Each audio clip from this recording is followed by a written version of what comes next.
दोस्तों नमस्कार। देश भर के तकरीबन 200 यूनिवर्सिटी के जो वाइस चांसलर्स होते हैं, जो कुलपति होते हैं, उन कुलपतियों ने एक चिट्ठी लिखा है और उस चिट्ठी में उन्होंने राहुल गांधी के खिलाफ कानूनी कार्रवाई करने की अपील की है, मांग की है। राहुल गांधी ने ऐसा क्या कह दिया या क्या कर दिया इन कुलपतियों का कि इन कुलपतियों ने, इन वाइस चांसलर्स ने उनके खिलाफ कानूनी कार्रवाई करने की मांग करने लगे। ये लोग मांग कर दी। कुछ दिन पहले की ये बात है। राहुल गांधी अपनी एक जनसभा में, अपनी एक पब्लिक रैली के अंदर लोगों को संबोधित कर रहे थे और उस संबोधन के दौरान राहुल गांधी ने एक बात कही।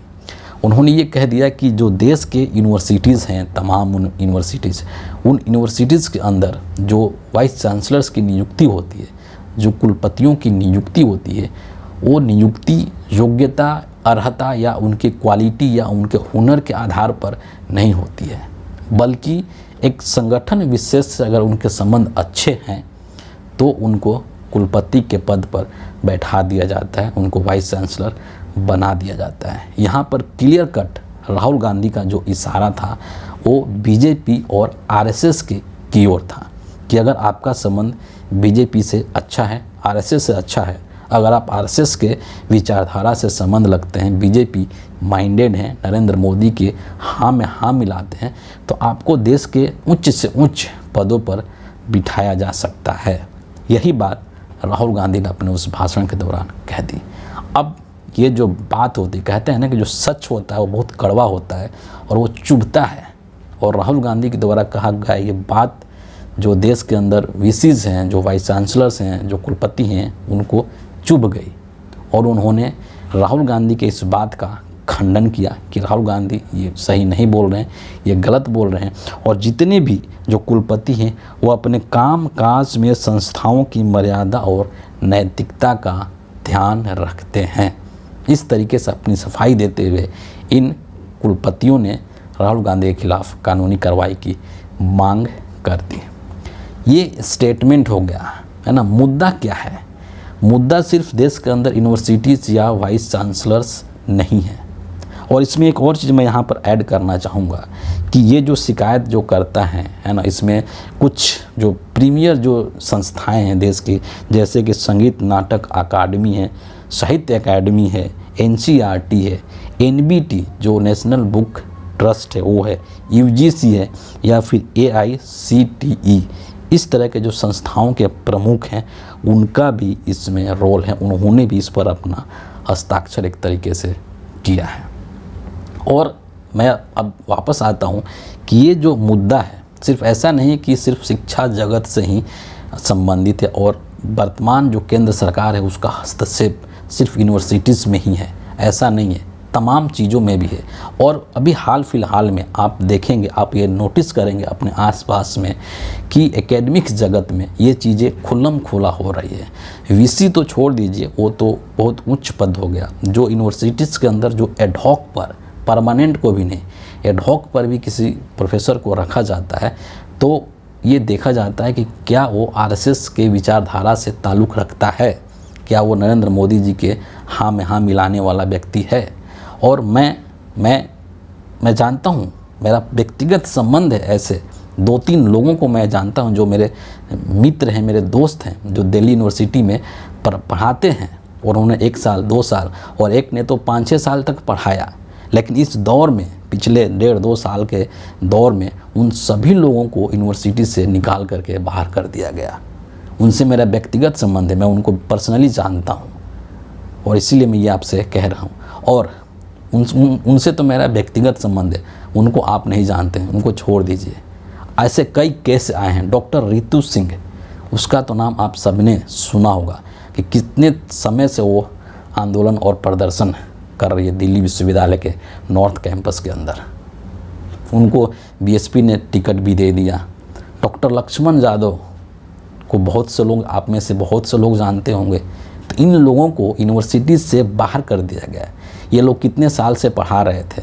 जो मेरे जो मित्र हैं वो पिछले 1.5-2 साल से पढ़ा रहे थे। एक और जो मेरे मित्र हैं वो भी पिछले 5-6 सालों से पढ़ा रहे थे। और भी 1-2 लोगों को, मेरे 3-4 ऐसे मित्र हैं जो कि दिल्ली यूनिवर्सिटी में एडहॉक पर पढ़ा रहे थे पिछले 5 सालों से, 3 सालों से, और उन सबको हटा दिया गया। रीज़न क्या है? रीज़न सिर्फ एक ही है कि इनकी जो विचारधारा है वो बीजेपी की विचारधारा से मेल नहीं खाती है। नरेंद्र मोदी का जो काम करने का शैली है उससे ये लोग असहमति रखते हैं, चाहे वो डॉक्टर रीति सिंह हो, चाहे लक्ष्मण यादव हो, या चाहे जो मेरे मित्र लोग हैं। इन सभी की जो विचारधारा है वो वर्तमान केंद्र सरकार की विचारधारा से मेल नहीं खाती है। ये आरएसएस की आइडियोलॉजी और बीजेपी की आइडियोलॉजी को नहीं मानते हैं, बल्कि इनसे इतर राय रखते हैं, और इसीलिए इन सभी लोगों को सिस्टम से बाहर कर दिया गया, इनको बेरोज़गार बना दिया गया। जाइए आप लोग, आपके लिए यहाँ पर जगह नहीं, यूनिवर्सिटी के अंदर आप पढ़ा नहीं सकते हैं, क्योंकि आप मोदी जी के हाँ में हाँ नहीं मिला सकते हैं। इससे भी बुरी हालत है यूनिवर्सिटी की। मैं और सिर्फ दिल्ली यूनिवर्सिटी में ही नहीं, बल्कि देश की तमाम यूनिवर्सिटीज़ का भी यही हाल है कि वहाँ पर एक ख़ास विचारधारा के लोगों को ही रखा जाता है, बाकी लोगों को बाहर कर दिया जाता है कि आपके लिए यहाँ पर कोई जगह नहीं है। मामला जो है सिर्फ यूनिवर्सिटी और सिर्फ एजुकेशन तक ही सीमित नहीं है। आप देखेंगे कि पिछले 2014 से लेकर के, जब से मोदी जी प्रधानमंत्री बने हैं, उस समय से लेकर के और अभी तक 2024 तक, अब जबकि लोकसभा का चुनाव हो रहा है, पूरे देश के एक तरह के जो सिस्टम है उसको नरेंद्र मोदी ने अपने मुट्ठी में कैद कर रखा है। एक तरीके से उसको हाईजैक कर लिया है और उसको अपने अनुसार, जिस तरीके से इनको फ़ायदा नज़र आता है उस तरीके से उसको चला रहे हैं। और उसका एग्जाम्पल आप तमाम चीज़ों को देख सकते हैं। मीडिया देख लीजिए, जिसको कि लोकतंत्र का चौथा स्तंभ कहा जाता है, 4th पिलर ऑफ डेमोक्रेसी, और वो मीडिया आज के डेट में क्या कर रही है? सत्ता के सुर में सुर मिला रही है, सत्ता का चरण वंदना कर रही है, उसका गुणगान कर रही है, सत्ता का महिमा मंडन कर रही है। मीडिया का काम सत्ता का महिमा मंडन करना नहीं होता है। मीडिया का काम होता है कि जनता से जुड़े हुए मुद्दों को उठाना और सत्ता से सवाल पूछना। लेकिन वर्तमान जो मीडिया है भारत की, जिसे कि लोग गोदी मीडिया कहते हैं, आज के समय में वो पूरी तरीके से सत्ता के चरणों में समर्पित हो चुका है, उसकी सेवा में लग चुका है।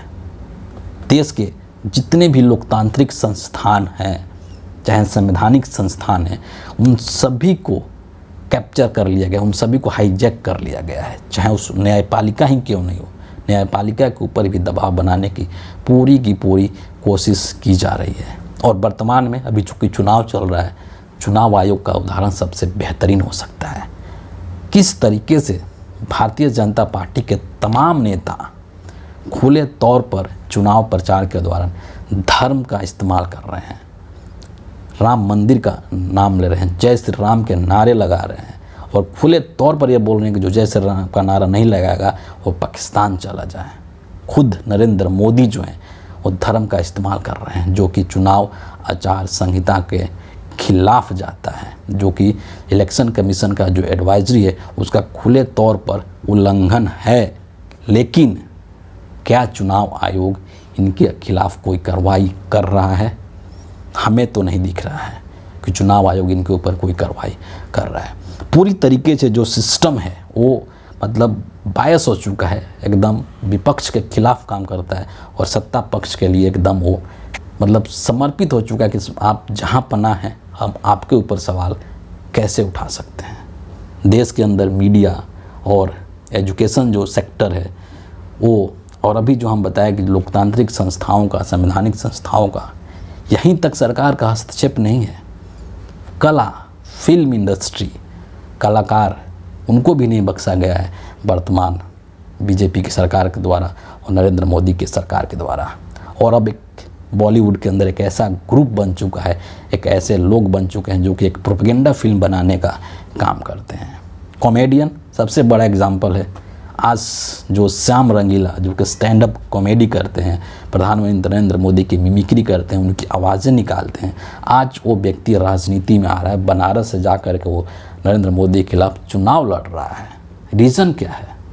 रीज़न यही है कि उसका ये कहना है कि कॉमेडी में भी, कला के अंदर भी राजनीति घुस चुका है, तो हम क्यों नहीं राजनीति में जा सकते हैं। और जो हश्र बीजेपी ने किया है सूरत के अंदर, इंदौर के अंदर, खजुराहो के अंदर, चंडीगढ़ के अंदर, उस चीज़ को देखते हुए श्याम रंगीला जैसे एक कलाकार एक कॉमेडियन जो है वो अब राजनीति में आ रहा है और बनारसी से नरेंद्र मोदी के खिलाफ चुनाव लड़ने का घोषणा कर चुका है, चुनाव लड़ चुका है। इसके अलावा भी देश के अंदर जितने भी सिस्टम का आप स्मरण कर सकते हैं, बैंकिंग सेक्टर से लेकर के तमाम चीज़ों के अंदर सरकार का सीधा सीधा हस्तक्षेप है।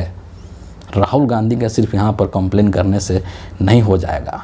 तमाम जो सिस्टम है देश का वो एक तरीके से हाईजैक हो चुका है और उसको अपनी सुविधा के अनुसार, अपनी सहूलियत के अनुसार या अपने राजनीतिक फ़ायदे के हिसाब से नरेंद्र मोदी के द्वारा उसका इस्तेमाल किया जा रहा है।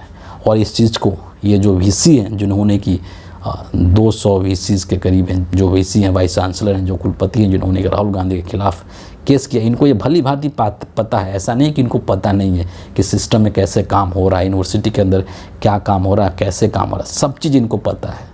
लेकिन फिर भी इन्होंने शिकायत करी है।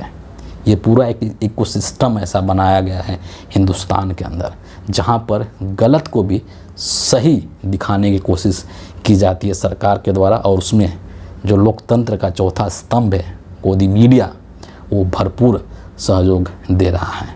लेकिन ये सब चीज़ें बहुत लंबे समय तक नहीं चलती है। भारत एक बहुत विविधतापूर्ण देश है, यहाँ पर बहुत डाइवर्सिटी है और यहाँ पर अलग अलग विचारधारा के लोग हैं, और आप सभी के विचारधाराओं को एक लंबे समय तक दबा करके नहीं रख सकते हैं।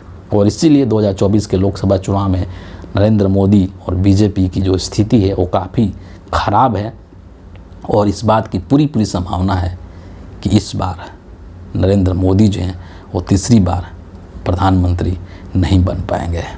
फ़िलहाल इस वीडियो के लिए इतना ही है। आप सभी का बहुत बहुत धन्यवाद।